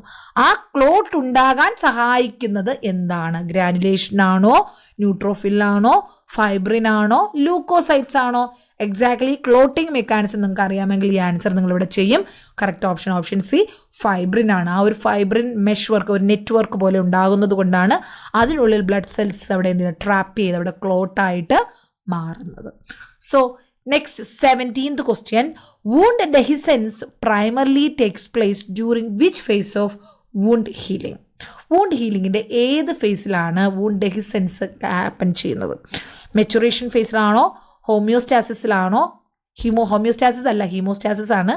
ഇൻഫ്ലമേറ്ററി ഫേസ് ആണോ, റീകൺസ്ട്രക്ഷൻ ഫേസ് ആണോ? കറക്റ്റ് ക്വസ്റ്റ്യൻ എന്താണ്? ഓപ്ഷൻ എന്താണ്? Option D reconstruction phase. അവിടെയാണ് നമ്മുടെ ഈ ഒരു വൂണ്ട് ഡെഹിസെൻസ് കറക്റ്റായിട്ട് നടക്കുന്നത്. Next 18th question. Overgrowth of collagenous scar tissue, അതായത് നമ്മുടെ വൂണ്ട് ഹീലിങ്ങിൽ അതിന് പുറത്ത് നമുക്ക് കൊളേജിനസ് ടിഷ്യൂ കൊണ്ട് നമ്മളവിടെ ഗ്രാനുലേഷൻ സംഭവിക്കുന്നത് പറഞ്ഞിട്ടുണ്ട്. അപ്പോൾ ഈ ഗ്രാനുലേഷൻ നടക്കുമ്പോൾ അത് ഓവറായിട്ട് കൊളേജിനസ് സ്കാർ ഉണ്ടായിക്കഴിഞ്ഞാൽ, നോർമലി ഉള്ളതിനേക്കാൾ ഓവർ ഗ്രോത്ത് ഉണ്ടായിക്കഴിഞ്ഞാൽ അതിനെ എന്ത് പറയുന്നു? നമ്മുടെ ഈ ഒരു വൂണ്ട് ഹീലിങ്ങിൻ്റെ കോംപ്ലിക്കേഷൻ പഠിച്ചവർക്കായിരിക്കും ഇത് ആൻസർ ചെയ്യാൻ പറ്റുക. ഗ്രാനുലേഷൻ എന്നാണോ, കീലോയിഡ് എന്നാണോ, ഹെമറ്റോമ എന്നാണോ, സെല്ലുലോയിഡ് എന്നാണോ പറയുന്നത്? കറക്റ്റ് ഓപ്ഷൻ കീലോയിഡ് ആണ്. ഈ ഒരു പിക്ചറിൽ നിങ്ങൾക്ക് ഇവിടെ കാണാൻ പറ്റും. ഇതുപോലെ ഓവർ ഗ്രോത്ത്, നോർമലി നമ്മുടെ സ്കിന്ന് മുറിവുണ്ടായി തുടങ്ങിക്കഴിയുമ്പോൾ ആ സ്കിന്നിൻ്റെ അതേ ലെവലിലാണ് കൊളേജിയസ് സബ്സ്റ്റൻസ് അവിടെ സ്കാർ ഉണ്ടാക്കുന്നത്. പക്ഷേ ഇതിവിടെ ഓവർ ഗ്രോത്ത് ഉണ്ടായിക്കഴിഞ്ഞാൽ അതിനെ കീലോയിഡ് എന്നാണ് പറയുന്നത്. ഇത് കൂടാതെ മറ്റു പല കോംപ്ലിക്കേഷൻസ് വൂണ്ട് ഹീലിങ്ങിലുണ്ട്. അവ ഏതൊക്കെയാണെന്ന് ഈ ഒരു പിക്ചറിൽ ഞാനിവിടെ കൊടുത്തിട്ടുണ്ട്. First one, delayed wound healing ഉണ്ടാകും, സ്കാർ ഫോർമേഷൻ ഡെഫിസിറ്റ് ഉണ്ടാകാം, അല്ലെങ്കിൽ സ്കാർ ഉണ്ട് എക്സസീവ് സ്കാർ ഫോർമേഷൻ ഉണ്ടാകും. അതിൽ വരുന്നതാണ് കീലോയിഡ്, ഹൈപ്പർട്രോഫിക് സ്കാർ അല്ലെങ്കിൽ പ്രൗഡ് ഫ്ലഷ് എന്നൊക്കെ പറയുന്നത്, എക്സസീവ് കൊളേജൻ. നെക്സ്റ്റ് അതുകൂടാതെ കൺട്രാക്ചേഴ്സും ചില സാഹചര്യങ്ങളിൽ ഉണ്ടാകാവുന്നതാണ് കേട്ടോ. Next 19th question. അപ്പോൾ ഈ ഒരു ക്വസ്റ്റ്യൻസ് വായിക്കുമ്പോൾ നിങ്ങൾക്ക് അത്യാവശ്യം ഒരു ചെറിയ നോളജ് ഇതിലൂടെ കിട്ടുന്നുണ്ടെന്നാണ് എൻ്റെ വിശ്വാസം. ഉപകാരപ്രദമാകുന്നുണ്ടെങ്കിൽ നിങ്ങൾ ഇതിനകത്ത് മെൻഷൻ ചെയ്യണം. എന്നാൽ ഞാൻ ഇതുപോലെയുള്ള വീഡിയോസ് ഇനിയും നിങ്ങൾക്ക് ഫ്രീ ആയിട്ട് അപ്ലോഡ് ചെയ്യുന്നതായിരിക്കും. ഓക്കെ, അപ്പോൾ next, the term applied for the fluid cells or other substances that are slowly discharged from cells or blood through small pores or break in the cell membrane. Cell മെംബ്രെയിനിലുള്ള ഹോളുകളിലൂടെയോ ചെറിയ പോറുകളിലൂടെയോ ബ്ലഡോ മറ്റ് substance discharge ആയിട്ട് slowly പുറത്തോട്ട് വരുന്നു. അതിന് എന്ത് പറയുന്നു? എക്സുഡേറ്റ് എന്ന് പറയുമോ, പസ് എന്ന് പറയുമോ, ഇൻഫിൽട്രേറ്റ്സ് എന്ന് പറയുമോ, സെക്രീഷൻ എന്ന് പറയുമോ? കറക്റ്റ് ഓപ്ഷൻ എക്സുഡേറ്റ് എന്നാണ് പറയുന്നത്. Next 20th question. Soft pink fleshy projections consisting of capillaries surrounded by fibrous collagen. You understood? Soft ആണ്, പിങ്ക് കളറാണ്, ഫ്ലഷ് മസിൽ മാസ് പോലെ കാണപ്പെടുന്നു. അതിൽ കാപ്പിലറീസ് കാണപ്പെടുന്നു. കാപ്പിലറീസിന് ചുറ്റും ഫൈബ്രസ് കൊലാജനും കാണപ്പെടുന്നു. അതിനെ കീലോയിഡ് എന്നാണോ, ഗ്രാനുലേഷൻ ടിഷ്യൂ എന്നാണോ, സെല്ലുലൈറ്റിസ് എന്നാണോ, കൊളാജൻ എന്നാണോ പറയുന്നത്? Correct option granulation tissue. നമ്മുടെ വൂണ്ട് ഹീലിങ്ങിൻ്റെ ഒരു സ്റ്റേജാണ് ഈ ഫോർമേഷൻ ഓഫ് ഗ്രാനുലേഷൻ ടിഷ്യൂ എന്ന് പറയുന്നത്. അവിടെ എന്ത് സംഭവിക്കുന്നു? മുറിവ് ഉണങ്ങാൻ ഹീലിംഗ് സ്റ്റേജാണത്. പുതിയ ടിഷ്യൂ അവിടെ ഡെവലപ്പ് ചെയ്യുന്നു. Form the proliferation of fibroblast, neovascularisation, that means new blood vessels or capillaries, new blood vessels join ചെയ്ത് ഡീപ്പായിട്ട് റെഡ് ആയിട്ടുള്ള ഗ്രാനുലർ ആയിട്ടുള്ള ഫ്രെജൈൽ ആയിട്ടുള്ള ഒരു ടിഷ്യൂ അവിടെ ഡെവലപ്പ് ചെയ്യുന്നു. ഓക്കെ, ഇതാണ് granulation tissue. Next, 21st question. Which of the following factors is most likely to inhibit means stop or reduce എന്നുള്ള അർത്ഥം, wound healing by interfering with the mechanisms that release oxygen to tissues and reducing the amount of functional hemoglobin in the blood. അതായത് wound healing നടക്കണമെങ്കിൽ നമുക്കവിടെ ആ ഭാഗത്തോട്ട് blood supply വേണം. Blood supply ഉണ്ടെങ്കിൽ മാത്രമേ അവിടെ ഓക്സിജൻ കിട്ടത്തുള്ളൂ, മറ്റു ന്യൂട്രിയൻസ് കിട്ടത്തുള്ളൂ, വൂണ്ട് ഹീലിംഗ് നടക്കത്തുള്ളൂ. പക്ഷേ ഈ ഒരു വൂണ്ട് ഹീലിങ്ങിനെ സ്റ്റോപ്പ് ചെയ്യുന്ന അല്ലെങ്കിൽ അതിനെ ഇൻ്റർഫിയർ ചെയ്യുന്ന പല ഫാക്ടേഴ്സിൽ ഒരു ഫാക്ടർ ഏത്? ആ ഒരു ഫാക്ടറിൻ്റെ കാരണം നമ്മുടെ ടിഷ്യൂവിലോട്ടുള്ള ഓക്സിജൻ്റെ അളവും ഹിമോഗ്ലോബിൻ്റെ അളവും ഒക്കെ കുറയുന്നു. അങ്ങനെ അവിടെ വൂണ്ട് ഹീലിംഗ് നടക്കുന്നില്ല. അങ്ങനെയാണെങ്കിൽ അത് ഏത് കാരണമാണ്? ഒബീസിറ്റി ആണോ, സ്മോക്കിംഗ് ആണോ, റേഡിയേഷൻ ആണോ, അതോ ഇതിലൊന്നും അല്ലയോ? ഇവിടെ നോക്കൂ, ഒബീസിറ്റി വൂണ്ട് ഹീലിങ്ങിനെ സ്വാധീനിക്കുന്നുണ്ടോ? ഇല്ല. സ്മോക്കിംഗ് ഡെഫിനറ്റ്ലി, കാരണം സ്മോക്കിംഗ് കൂടിക്കഴിഞ്ഞാൽ നമ്മുടെ ടിഷ്യൂസിലോട്ടുള്ള ഓക്സിജൻ്റെ ഹീമോഗ്ലോബിൻ്റെ അളവ് കുറയും, അവിടെ വൂണ്ട് ഹീലിംഗ് നടക്കത്തില്ല. റേഡിയേഷനും അതുവഴി നടക്കുന്നുണ്ട്, ആ ഒരു വൂണ്ട് ഹീലിങ്ങിനെ സ്വാധീനിക്കുന്നുണ്ട്. പക്ഷേ ഓക്സിജൻ റെഡ്യൂസ് ചെയ്യുന്നതല്ല അവിടുത്തെ exact mechanism. So correct option option B smoking ആണ്. ഇവിടെ ഈ ഒരു പിക്ചറിൽ നിങ്ങൾക്ക് എല്ലാ ഫാക്ടേഴ്സ് ഇൻഫ്ലുവൻസിങ് ഹീലിംഗ് ഉണ്ട്. അതിൽ തന്നെ local factors, infection, poor blood supply, foreign bodies, movement, പിന്നെ exposure to ionising radiation, exposure to ultraviolet light, type, size and location of injuries, ഇതെല്ലാം ലോക്കൽ ഫാക്ടേഴ്സാണ്. പിന്നെ സിസ്റ്റമിക് ഫാക്ടേഴ്സിൽ ഏജ് ആണ് വരുന്നത്. ഒബീസിറ്റി ഒന്നും അതിൽ കാരണമായിട്ട് വരുന്നില്ല. പിന്നെ nutrition, systemic infection, administration of glucocorticoids, പിന്നെ അൺകൺട്രോൾഡ് ഡയബറ്റീസ്, ഹെമറ്റോളജിക്കൽ അബ്നോർമാലിറ്റീസ്, ഇതൊക്കെ എന്ത് ചെയ്യുന്നുണ്ട്, നമ്മുടെ ഈ ഒരു വൂണ്ട് ഹീലിങ്ങിനെ സ്വാധീനിക്കുന്ന അല്ലെങ്കിൽ അതിനെ ഇൻഹിബിറ്റ് ചെയ്യുന്ന ഫാക്ടേഴ്സാണ്. Next 22nd question, all of the following factors lead to impaired wound healing process. ഞാൻ നേരത്തെ പറഞ്ഞത് തന്നെയാണ്, ആ സെയിം എക്സെപ്റ്റ് ആണ് ഇവിടെ ചോദിച്ചിരിക്കുന്നത്. Impaired healing process, wound healing പ്രോസസ്സിന് അല്ലാതെ അല്ലെങ്കിൽ അതിനെ സ്വാധീനിക്കുന്ന ഫാക്ടേഴ്സ് കൊടുത്തിരിക്കുന്നു, ഇതിലല്ലാതെ അല്ലെങ്കിൽ വൂണ്ട് ഹീലിംഗിനെ എഫക്റ്റ് ചെയ്യാത്ത ഫാക്ടർ ഏതാണെന്നാണ് question. Impaired oxygenation, obesity, smoking അല്ല. നെക്സ്റ്റ് ഡ്രഗ്സ്, ഡയബറ്റീസ് മെൽറ്റസ്, വൂണ്ട്രസ്, ഇതെല്ലാം നമ്മുടെ ഹീലിങ്ങിനെ സ്വാധീനിക്കുന്നുണ്ട്. റേഡിയേഷനും മാൾന്യൂട്രീഷനും ഏജും സ്വാധീനിക്കുന്നുണ്ട്. എന്നാൽ ഒരു വ്യക്തിയുടെ ഹൈറ്റും വെയ്റ്റും ബോഡി മാസും ഒരിക്കലും വൂണ്ട് ഹീലിങ്ങിനെ സ്വാധീനിക്കുന്നില്ല. So correct option C, height, weight and body mass. Next one 23rd question, complications of wound healing. Wound ഹീലിംഗിൽ എന്തൊക്കെ കോംപ്ലിക്കേഷൻസ് ഉണ്ടാകാം? ഓൾറെഡി ഞാൻ എൻ്റെ കോംപ്ലിക്കേഷൻസ് ഏതൊക്കെയാണെന്ന് പറഞ്ഞു. ഇൻഫെക്ഷൻ ഉണ്ടാകാം, എക്സസ് പസ് വന്നിട്ട് സെപ്പറേഷൻ ഉണ്ടാകാം, ഹൈപ്പർട്രോഫീഡ് സ്കാർ ഉണ്ടാകാം, കീലോയിഡ് ഉണ്ടാകാം, കൺട്രാക്ചേഴ്സ് ഉണ്ടാകും. So correct option D, all of the above. So ഇതാണ് ഇതിൻ്റെ ഒരു ഗുണം. നമ്മൾ ഒരു 10-15 ക്വസ്റ്റ്യൻ ഇതിൽ നോക്കി കഴിയുമ്പോൾ പിന്നെ നമുക്ക് ബാക്കി വരുന്ന ക്വസ്റ്റ്യൻസ് എല്ലാം ഓട്ടോമാറ്റിക്കലി നമുക്ക് ആൻസർ ചെയ്യാൻ പറ്റും, ഒരു ടോപ്പിക്ക് നിങ്ങൾ തറവായിട്ട് പഠിച്ചാൽ. ഇങ്ങനെ ഓരോ ടോപ്പിക്കിൻ്റെ ആയിട്ടുള്ള ക്വസ്റ്റ്യൻസ് പഠിക്കുമ്പോഴാണ് നമുക്കൊരു കോൺഫിഡൻസ് അവിടെ ഡെവലപ്പ് ചെയ്യുന്നത്. മനസ്സിലായോ? നെക്സ്റ്റ്, അപ്പോൾ ഇവിടെ ഞാൻ ഓൾറെഡി പറഞ്ഞ കോംപ്ലിക്കേഷൻസ് ലിസ്റ്റ് ഔട്ട് ചെയ്തിട്ടുണ്ട്. Delayed wound healing, deficient scar formation, excessive repair components അല്ലെങ്കിൽ കീലോയിഡും ഹൈപ്പർട്രോഫീഡ് സ്കാറും കൺട്രാക്ചേഴ്സും, ഇതെല്ലാം അതിൻ്റെ കോംപ്ലിക്കേഷൻസ് ആണ്. Next 24th question, dressings over closed wound. Already ഉള്ള ക്ലോസ്ഡ് വൂണ്ട്, സർജറി കഴിഞ്ഞു ക്ലോസ്ഡ് വൂണ്ടാണ്, അതിൻ്റെ മുകളിലുള്ള ഡ്രസ്സിങ് എത്ര ദിവസം കഴിഞ്ഞ് റിമൂവ് ചെയ്യണം എന്നുള്ളതാണ്. ഡേ ആഫ്റ്റർ സർജറി ആണോ, നെക്സ്റ്റ് ഓഫ് സർജറി ആണോ, ഓൺ ദ 3rd ഡേ ആണോ, when the doctor gives the order ആണോ? ഒന്ന് ഡോക്ടർ പറയും, എന്നാൽ പോലും എക്സാക്ട്ലി നമ്മളോട് 3ാമത്തെ ദിവസം റിമൂവ് ചെയ്തിരിക്കണം. How often would you inspect the dressing during the first day after surgery? ഒരു സർജറി കഴിഞ്ഞാൽ ആ ഡ്രസ്സിങ് എത്ര മണിക്കൂറുകൾ ഇടവിട്ട് നമ്മളത് ശ്രദ്ധിക്കണം. കാരണം എന്തെങ്കിലും ബ്ലീഡിങ് ഉണ്ടോ, അല്ലെങ്കിൽ ലീക്കേജ് എന്തെങ്കിലും ഉണ്ടോ, സ്വെല്ലിംഗ് ഉണ്ടോ എന്നറിയാൻ എത്ര മണിക്കൂർ ഇടവിട്ട് നോക്കണം? എല്ലാ മണിക്കൂറിലും ഒരു ദിവസം 24 മണിക്കൂർ നോക്കണമോ? 2 മുതൽ 4 മണിക്കൂറാണോ നോക്കേണ്ടത്? 2 മുതൽ 4 മണിക്കൂർ 12 മണിക്കൂറാണോ നോക്കേണ്ടത്? 24 മണിക്കൂറാണോ നോക്കേണ്ടത്? 6 മുതൽ 8 മണിക്കൂറിൽ ഓരോ പ്രാവശ്യം നോക്കിയാൽ മതിയാകുമോ? കറക്റ്റ് ഓപ്ഷൻ ബി, 2 മുതൽ 4 മണിക്കൂർ ഇടവിട്ട് ഒരു ദിവസം ഫുള്ള് 24 hours ഓരോ 2 മണിക്കൂർ കഴിയുമ്പോഴും അത് ആ വൂണ്ട് ശ്രദ്ധിക്കണം. Next 26, all of the following are evidence of an infection. ഇതിൽ ഏതൊക്കെയാണ് evidence of infection except? Okay, അതിൽ വരാത്തത്, എവിഡൻസ് ഓഫ് ഇൻഫെക്ഷൻ വരാത്തത് ഏതാണ്? First one, elevated WBC, purulent drainage, primary intention, increased leucocytes. ഇൻഫെക്ഷൻ്റെ സിംറ്റംസ് അല്ലാതെ വരുന്ന ഏതാണ്? Primary intention. കാരണം ഇത് എന്താണ്?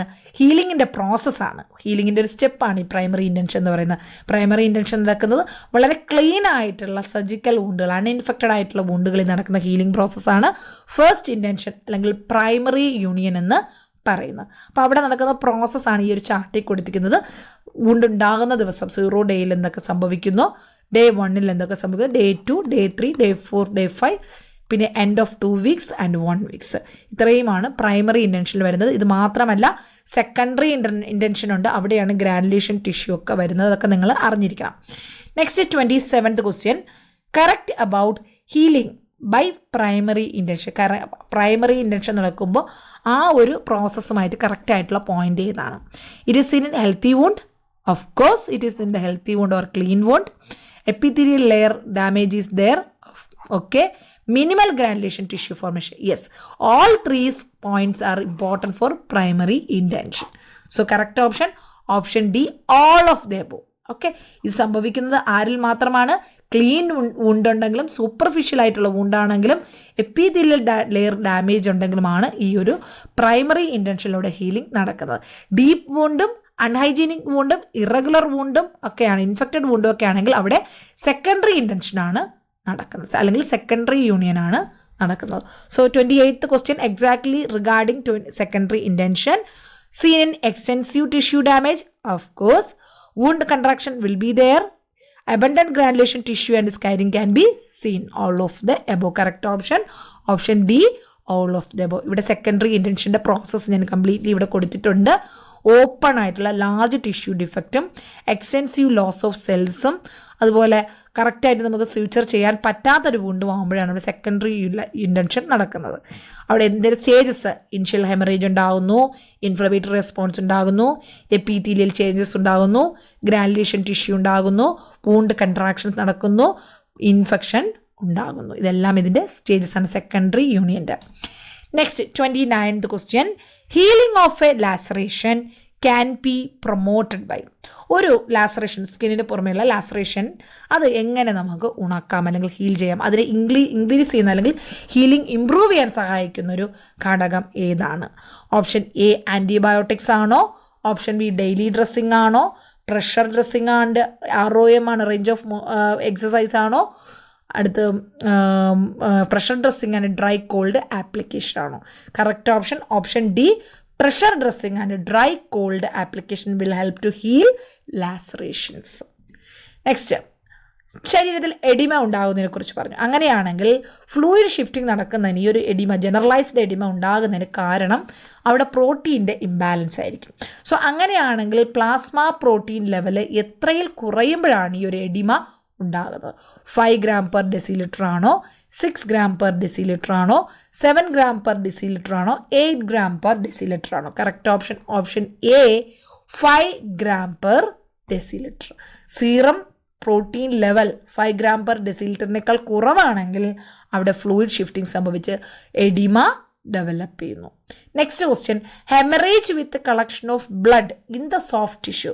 സോഫ്റ്റ് ടിഷ്യൂവിൽ ബ്ലീഡിങ് സംഭവിച്ച് അവിടെ ബ്ലഡ് കളക്ട് ചെയ്യുന്നു, അതിന് എന്ത് പറയും? കൺഡ്യൂഷൻ എന്ന് പറയുമോ, പർപ്യൂറ എന്ന് പറയുമോ, എക്കൈമോസിസ് എന്ന് പറയുമോ, ഹെമറ്റോമ എന്ന് പറയുമോ? It is haematoma. ഇവിടെ എല്ലാ ടൈപ്പിൻ്റെയും കൊടുത്തിട്ടുണ്ട്.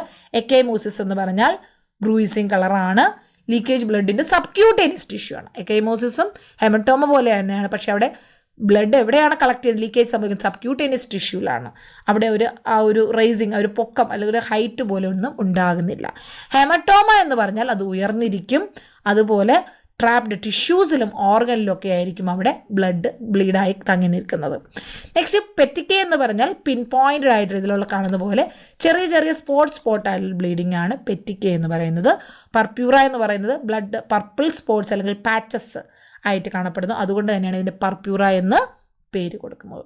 Okay, next 32, removal of non viable tissue from an open wound to promote healing is known as. അതായത് നമ്മുടെ ഒരു പേഷ്യൻ്റ് ഒരു വൂണ്ടുമായിട്ട് വന്നു, ആ വൂണ്ട് നമ്മൾ നോക്കിയപ്പോൾ ഇത്ര എങ്ങനെ ഇൻഫ്ലമേഷനായിട്ട് സ്കിന്നൊക്കെ എങ്ങനെ ഡാമേജ്ഡ് ആയിട്ട് ചീഞ്ഞിരിക്കുകയാണ്. അപ്പോൾ നമ്മളത് ഡെഫിനറ്റ്ലി നമ്മൾ ആ ചീത്തയായിരിക്കുന്ന സെല്ലുകളെല്ലാം നമ്മൾ അവിടെ നിന്ന് ക്ലീൻ ചെയ്തിട്ട് ലൈവായിട്ടുള്ള ബ്ലഡ് സപ്ലൈ ഉള്ള ഓക്സിജനായിട്ടുള്ള നല്ല സെല്ലുകൾ വരുന്നത് വരെ ഇവിടെ ക്ലീൻ ചെയ്യും.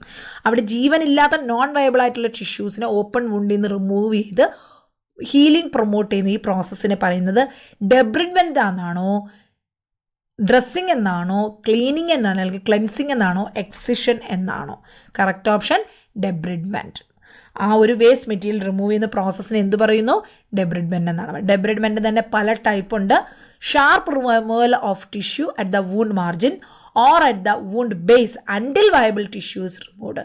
കൃത്യമായിട്ടുള്ള നല്ല ജീവനുള്ള ടിഷ്യൂസ് വരെ എത്തുന്നത് വരെ നമ്മളവിടെയുള്ള ബാഡ് ടിഷ്യൂസ് എല്ലാം എടുത്തു മാറ്റുന്നു. അതിനെ എന്ത് പറയുന്നു? ഏത് തരം ഡെബ്രിഡ്മെൻ്റ് എന്ന് പറയുന്നു? സെലക്റ്റീവ് ഡെബ്രിഡ്മെൻ്റ് എന്ന് പറയുമോ, എക്സിഷണൽ ഡെബ്രിഡ്മെൻ്റ് എന്ന് പറയുമോ, ക്ലെൻസിങ് എന്ന് പറയുമോ, ഡ്രസ്സിങ് എന്ന് പറയുമ്പോൾ? വി ആർ എക്സൈസിങ് ദറ്റ് ഡെബ്രിഡ്മെൻ്റ് അല്ലേ, അതായത് നമ്മൾ ആ ബാഡ് ടിഷ്യൂസ് നമ്മൾ എടുത്ത് കളയുന്നത് കൊണ്ട് അതിനെ എക്സിഷണൽ ഡെബ്രിഡ്മെൻ്റ് എന്നാണ് പറയുന്നത്. ഇവിടെ പലതരത്തിലുള്ള ഡെബ്രിഡ്മെൻറ്റിൻ്റെ ടൈപ്സ് കൊടുത്തിട്ടുണ്ട്. Non viable tissues surgically remove, സ്കാൽപ്പലോ ക്യൂറേറ്റോ സിസറോ ഉപയോഗിച്ച് ഹെൽത്തി ബ്ലീഡിങ് വരുന്നത് വരെ നമ്മൾ റിമൂവ് ചെയ്യുന്നതിനെയാണ് സർജിക്കൽ ഡെബ്രിഡ്മെൻറ്റ് അല്ലെങ്കിൽ എക്സിഷണൽ ഡെബ്രിഡ്മെൻറ്റ് എന്ന് പറയുന്നത്. Okay, next 34th question, what is the most appropriate nursing intervention while treating a laceration? ഒരു ലാസറേഷൻ ആണ് നമ്മൾ ക്ലീൻ ചെയ്യുന്നതെങ്കിൽ, ട്രീറ്റ് ചെയ്യുന്നതെങ്കിൽ എന്താണ് കൃത്യമായിട്ട് നഴ്സിംഗ് ഇൻ്റർവെൻഷൻ? മോണിറ്റർ പ്രഷർ ആണോ? No need. Elevate the body part? No need. Apply pressure dressing and heat. Next one, apply pressure dressing and ice pack. Here you will get confusion. COD. Correct option Option D, apply pressure dressing and ice pack. For the management of laceration, apply direct pressure over the wound. ആ woundൽ bleeding stop ചെയ്യാൻ വേണ്ടി direct pressure കൊടുക്കുക. അതിനുശേഷം ice woundൽ place ചെയ്യുക. 15 മുതൽ 20 minute വരെ ഓരോ 15-20 minute ഇങ്ങനെ മാറ്റി പ്ലേസ് കൊണ്ടിരിക്കുക. ആ ഒരു ഐസ് കൊടുക്കുമ്പോൾ ടിഷ്യൂ ഡാമേജ് നമുക്ക് പ്രിവെൻറ്റ് ചെയ്യാനും സ്വെല്ലിങ്ങും പെയിനും ഒക്കെ റിഡ്യൂസ് ചെയ്യാനും സഹായിക്കും. This is only for laceration, ഓർത്തിരിക്കുക ഐസ് പാക്ക് അപ്ലൈ ചെയ്യുന്നത്. നെക്സ്റ്റ് 35ാമത്തെ question, last question. In order to cease means stop bleeding from an open wound, തുറന്നിരിക്കുന്ന വൂണ്ടിൽ നിന്നും ബ്ലീഡിങ് സ്റ്റോപ്പ് ചെയ്യാൻ indirect pressure is applied to the affected area artery which is, അതായത് ഇവിടെ നമ്മുടെ കയ്യിലൊരു ബ്ലീഡിങ് ഉണ്ട്, ഒരു ഓപ്പൺ വൂണ്ടുണ്ട്, ഇവിടെ നിന്ന് ബ്ലീഡ് ചെയ്തുകൊണ്ടിരിക്കുകയാണ്, ഇങ്ങനെ ബ്ലഡ് ഒഴുകിക്കൊണ്ടിരിക്കുകയാണ്. അപ്പോൾ ഈ ബ്ലീഡിങ് നമുക്ക് സ്റ്റോപ്പ് ചെയ്യണം. ആർട്ടീരിയ ബ്ലീഡിംഗ് ആണ്. അപ്പോൾ നമ്മൾ അവിടെ എന്ത് ചെയ്യണം, ഇൻഡയറക്റ്റ് പ്രഷറാണ് കൊടുക്കുന്നത്. അങ്ങനെയാണെങ്കിൽ അത് നമ്മൾ എവിടെയായിരിക്കും കൊടുക്കുന്നത്? ഈ വൂണ്ടിൻ്റെ മുകളിലാണോ, താഴെയാണോ, സൈഡിലാണോ, അതോ വൂണ്ടിൻ്റെ നടുക്കാണോ? Distal to wound, a proximal to the wound, lateral to the wound, medial to the wound. എവിടെയായിരിക്കും അത് പ്ലേസ് ചെയ്യുന്നത്? ചിന്തിക്കുക. It is proximal to the wound. വൂണ്ടിന് തൊട്ട് മുകളിലായിരിക്കും നമ്മൾ അവിടെ ആർട്ടറി കംപ്രസ് ചെയ്യേണ്ടത് അല്ലെങ്കിൽ പ്രഷർ കൊടുക്കേണ്ടത്. എങ്കിൽ വീണ്ടും ബ്ലഡ് ഇങ്ങനെ വന്നുകൊണ്ടേ ഇരിക്കും. ഓക്കെ, അപ്പോൾ ഇന്നത്തെ ക്ലാസ്സിൽ വളരെ ഇമ്പോർട്ടൻ്റ് ആയിട്ടുള്ള 35 ക്വസ്റ്റ്യൻസ് ആണ് പെത്തോളജിയുടെ വളരെ ഇമ്പോർട്ടൻ്റ് ആയിട്ട് ടോപ്പിക്കായിട്ടുള്ള ഇൻഫ്ലമേഷൻ ആൻഡ് വൂണ്ട് ഹീലിങ്ങിൽ ഇന്ന് നോക്കിയിരിക്കുന്നത്. ഈ ടോപ്പിക് ഇവിടെ നിങ്ങൾ നന്നായിട്ട് പഠിച്ചു എന്ന് വിചാരിക്കുന്നു. അത്യാവശ്യം വേണ്ട ഏതൊക്കെ ഏരിയ ആണെന്ന് ഞാൻ പറഞ്ഞു. ഇൻഫ്ലമേഷനും അതിൻ്റെ ടൈപ്സും അറിയണം, വൂണ്ട് ഹീലിംഗ് അറിയണം, അതിൻ്റെ ഫേസസ് അറിയണം, കെമിക്കൽ മീഡിയേറ്റേഴ്സിനെ കുറിച്ച് അറിയണം, വൂണ്ട് ക്ലീൻ ചെയ്യുന്നതിനെ കുറിച്ചും ടൈപ്സ് ഓഫ് വൂണ്ടിനെ കുറിച്ചും അറിഞ്ഞിരിക്കണം. ഓക്കെ, അപ്പോൾ ഈ ക്ലാസ് എല്ലാവർക്കും യൂസ്ഫുൾ ആയെന്ന് വിചാരിക്കുന്നു. ക്ലാസ് ഇഷ്ടപ്പെട്ടിട്ടുണ്ടെങ്കിൽ ലൈക്ക് ചെയ്യുക, നിങ്ങളുടെ അഭിപ്രായം എഴുതുക. തുടർന്നും വീഡിയോസ് ലഭിക്കുന്നതിന് ചാനൽ സബ്സ്ക്രൈബ് ചെയ്യുക. നിങ്ങളുടെ കൂട്ടുകാർക്കൊക്കെ നിങ്ങൾ നമ്മുടെ ചാനലൊന്ന് റെഫർ ചെയ്യണം. അതുപോലെ തന്നെ നമ്മുടെ ചാനലിൽ നമ്മുടെ ലേൺ നഴ്സിംഗിൽ ഞങ്ങൾ കുട്ടികൾക്ക് ട്യൂഷൻ കൊടുക്കുന്നുണ്ട്. 1st സെമസ്റ്റർ മുതൽ 7th സെമസ്റ്റർ വരെയുള്ള എല്ലാ കുട്ടികൾക്കുമുള്ള ഡീറ്റെയിൽ ആയിട്ട് മലയാളത്തിൽ എക്സ്പ്ലെയിൻ ചെയ്യുന്ന ക്ലാസ്സും നോട്ട്സും എക്സാമിന് ചോദിക്കാനുള്ള ഇമ്പോർട്ടൻറ്റ് ക്വസ്റ്റ്യൻസും MCQസും ഉൾപ്പെടെയാണ് കൊടുക്കുന്നത്. Previous year question paper discussion ക്ലാസ്സസും അഡീഷണലി കൊടുക്കുന്നുണ്ട്. So if anyone is facing any difficulty to study for a university exam, you can join for our tuition classes. You will get all classes immediately. Okay, thank you for watching. Bye bye.